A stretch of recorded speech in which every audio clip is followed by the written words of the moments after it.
आज हमारे पास विश्लेषण के लिए एक कहानी है। इसका शीर्षक है चांदी की संदूक और सुकून की नींद।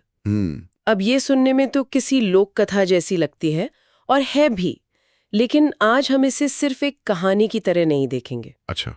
हम इसके जरिए एक बहुत ही गहरे सवाल को कुरेदने की कोशिश करेंगे। और वो सवाल क्या है?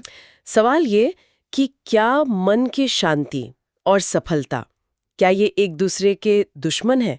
क्या सुकून से सोने के लिए जिम्मेदारियों से मुंह मोड़ना जरूरी है? ये सवाल बहुत दिलचस्प है, क्योंकि ये कहानी हमें सीधे उसी दुविधा में डाल देती है। हाँ, बिल्कुल। और स्रोत की खूबी यही है कि वो सुंदरपुर गांव, सेठ धनीराम, एक बूढ़ा चौकीदार जैसे बहुत ही सरल किरदारों का इस्तेमाल करता है। हाँ, बहुत जाने पहचाने से किरदार है। बिल्कुल। हाँ। लेकिन इन्हीं किरदारों के जरिए वो हमसे यही पूछता है कि भाई सच्ची दौलत क्या है? क्या वो उस चांदी की संदूक में है जिसे धनीराम रात भर गिन रहे हैं, या फिर उस टूटी खाट पर लेटे चौकीदार की गहरी नींद में? सही बात है। आज की हमारी जो बातचीत है वो इसी तनाव के इर्द गिर्द घूमेगी। तो चलिए कहानी के माहौल से ही शुरू करते हैं। इसकी शुरुआत होती है सुंदरपुर गांव से। रात का वर्णन है। चारों तरफ सन्नाटा, झिंगुरों की आवाज, रात की रानी की खुशबू और चांदनी रात। कहानी में एक बहुत सुंदर लाइन है कि ये पूरा माहौल एक लोरी जैसा था। हाँ, जो पूरे गांव को सुला रहा था। हाँ, ये अपने आप में एक किरदार जैसा है ना, जो शांति को स्थापित कर रहा है। हाँ, और ये माहौल बहुत सोच समझकर बनाया गया है। ये सिर्फ एक सुंदर वर्णन नहीं है। अच्छा। ये एक क्या कहते हैं, मनोवैज्ञानिक आधार तैयार कर रहा है। देखिए, झिंगुरों की आवाज या हवा का चलना, ये प्राकृतिक और लयबद्ध ध्वनियां हैं। हमारा दिमाग लाखों सालों से इन आवाजों को सुरक्षा और शांति से जुड़ता आया है। सही बात है। ये वो आवाजें हैं जो बताती हैं कि सब कुछ ठीक है। इसीलिए कहानी इसे लोरी कहती है। ये प्रकृति की वो लोरी है जो सबके लिए मुफ्त में उपलब्ध है।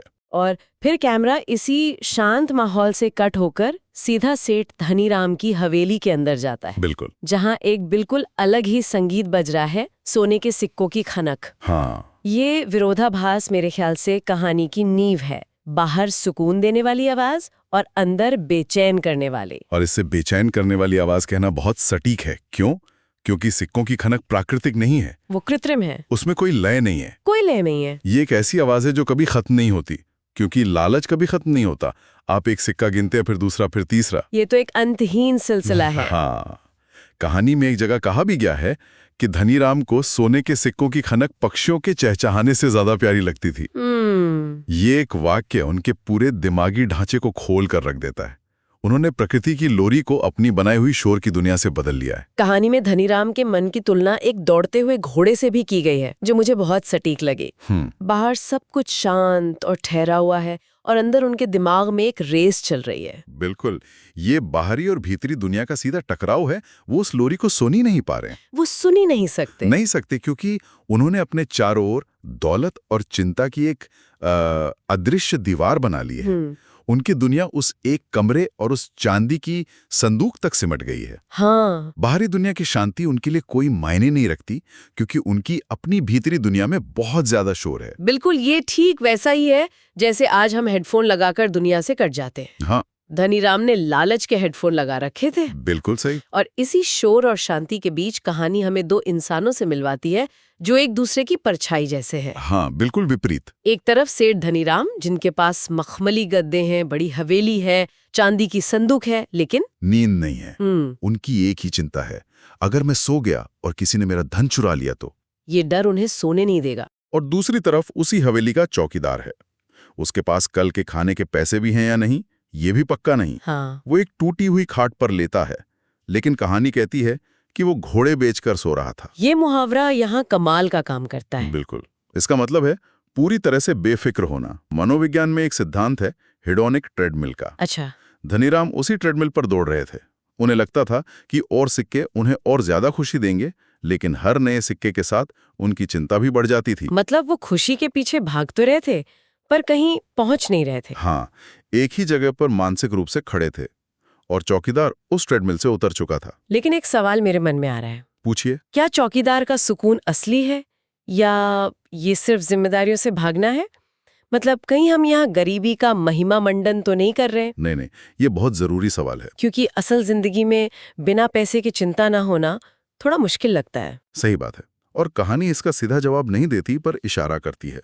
कहानी ये नहीं कह रही कि अमीर होना बुरा है या गरीब होना अच्छा है। तो फिर मुद्दा क्या है? मुद्दा धन का नहीं, धन से लगाव का है। धनीराम अपनी चीजों के मालिक नहीं, बल्कि उनकी चीजें उनकी मालिक बन गई थी। अच्छा। वो उस धन की रक्षा के लिए जाग रहे थे, यानी धन उनसे अपनी सेवा करवा रहा था। वो संदूक के चौकीदार बन गए थे। जबकि असली चौकीदार? असली चौकीदार अपने मन से आजाद था। उसका मन किसी चीज से बंधा हुआ नहीं था। तो ये गरीबी का महिमा मंडन नहीं है, ये मानसिक स्वतंत्रता का उत्सव है। और ये किसी भी आर्थिक स्थिति में पाई जा सकती है या खोई जा सकती है। बिल्कुल। अच्छा, तो आप ये कह रहे हैं कि धनीराम असल में अपने धन के गुलाम बन गए थे? हाँ। और असली चौकीदार मन से आजाद था? ये तो पूरी तरह से उल्टा है। और इसी उलझन के बीच कहानी में एक मोड़ आता है। हाँ, एक ऐसा मोड़ जो धनीराम की मर्जी के बिना आता है। हवा का एक झोंका, हाँ, और दिया बुझ जाता है। अब उन्हें मजबूरी में सिक्के गिनना बंद करना पड़ता है। ये एक छोटी सी घटना लगती है, पर यह कहानी का सबसे महत्वपूर्ण क्षण है। ये एक तरह का दैवीय हस्तक्षेप जैसा लगता है, जैसे प्रकृति कह रही हो बस अब बहुत हुआ। बिल्कुल। जब धनीराम अपनी बनाई हुई उस कृत्रिम दुनिया में पूरी तरह डूबे हुए थे, तो एक बाहरी ताकत, प्रकृति, उन्हें रोकती है। अंधेरा? हाँ, अंधेरा उनसे उनका सबसे बड़ा खिलौना यानी सिक्के छीन लेता है। और ये अंधेरा उन्हें उनकी भीतरी दुनिया के शोर से निकालकर बाहरी दुनिया की शांति को देखने और सुनने पर मजबूर करता है। सही बात है। अगर दिया न बुझता तो शायद वो पूरी रात सिक्के ही गिनते रहते और कभी खिड़की से बाहर झांकने की जरूरत महसूस न करते। और जब वो खिड़की से बाहर देखते हैं तो उन्हें वो सुकून से सोता हुआ चौकीदार दिखाई देता है। उसी पल कहानी कहती है, हवा उनके कानों में फुसफुसाती है, पकड़ कर रखोगे तो थक जाओगे, छोड़ दोगे तो तैर जाओगे। ये पंक्ति, ये इस कहानी का सार है। और देखिए, वो फुसफुसाहट कोई बाहर से नहीं आई, वो तो धनीराम के अंदर की ही आवाज थी। उनका अपना विवेक। हाँ, उनका अपना विवेक, जिसे वो सिक्कों के शोर में अब तक सुन ही नहीं पा रहे थे। उस शांत पल में जब बाहरी शोर बंद हुआ, तो उन्हें अपनी अंदर की आवाज सुनाई दी। पकड़ना यहाँ सिर्फ सिक्कों को पकड़ने का प्रतीक नहीं है, ये चिंता, डर और भविष्य को काबू में करने की कोशिश का प्रतीक है। हम सब जीवन में कुछ न कुछ कसकर पकड़े रहते हैं। बिल्कुल, कोई रिश्ता, कोई पद, कोई पुरानी याद, कोई भविष्य का डर, और ये पकड़ हमें मानसिक रूप से थका देती है। और छोड़ना या तैरना उस भरोसे को दिखाता है जो चौकीदार की नींद में था। सही। तैरने के लिए आपको पानी पर भरोसा करके खुद को ढीला छोड़ना पड़ता है। अगर आप घबराहट में हाथ पैर मारेंगे तो डूब जाएंगे। हाँ, डूब जाएंगे। चौकीदार ने जीवन पर भरोसा किया था, उसे कल की चिंता नहीं थी, इसलिए वो शांति से तैर रहा था। धनीराम कल की चिंता में डूब रहे थे। यह कहानी डूइंग और बीइंग के बीच का फर्क भी दिखाती है। कैसे? धनीराम लगातार कुछ कर रहे थे, सिक्के गिन रहे थे, चिंता कर रहे थे, योजना बना रहे थे। और चौकीदार? चौकीदार कुछ नहीं कर रहा था, वो बस था। He was just being। वो उस पल में पूरी तरह से मौजूद था, आराम की अवस्था में। वो फुसफुसाहट धनीराम को करने की दुनिया से होने की दुनिया में आने का एक निमंत्रण थी। उस एहसास के बाद धनीराम अपनी संदूक के पास वापस आते हैं। अब अंधेरे में। हाँ। वो कीमती संदूक उन्हें सिर्फ एक पत्थर के बक्से जैसा लग रहा था। ये बहुत बड़ा मानसिक बदलाव है। बिल्कुल। जिस चीज के लिए वो जाग रहे थे, अचानक उसकी सारी कीमत उनकी नजरों में खत्म हो गई। और फिर उन्होंने धीरे से संदूक का ढक्कन बंद कर दिया। कहानी उस आवाज पर खास ध्यान देती है, खट। वो खट की आवाज सिर्फ संदूक के बंद होने की नहीं है, तो फिर वो धनीराम के मन में चल रहे उस दौड़ते हुए घोड़े के रुकने की आवाज है। अच्छा। ये एक प्रतीकात्मक कार्य है। उन्होंने सिर्फ धन को बंद नहीं किया, बल्कि उससे जुड़ी चिंता, लालच और डर को भी उस संदूक में रात भर के लिए बंद कर दिया। जैसे कि एक संकल्प लिया हो कि कम से कम आज रात के लिए वो इस बोझ को अपने ऊपर नहीं रखेंगे। इसके बाद का वर्णन बहुत सुंदर है। कहानी कहती है, उन्होंने अपनी मुट्ठियां जो हमेशा कुछ न कुछ पकड़ने के लिए भींची रहती थीं, धीरे धीरे खोल दी।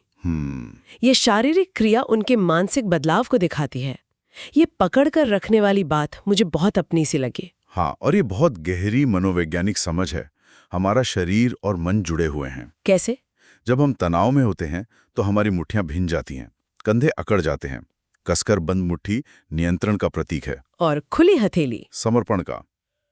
धनीराम ने जब अपनी मुट्ठियां खोलीं तो उन्होंने सिर्फ अपनी उंगलियों को ही नहीं बल्कि अपने मन को भी आराम दिया।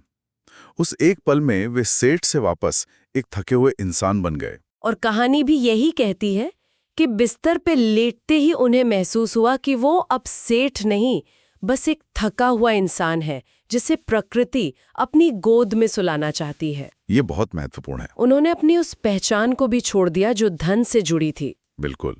जब तक वो खुद को सेठ धनीराम समझ रहे थे, तब तक उस पहचान से जुड़े डर और जिम्मेदारियां भी उनके साथ थीं।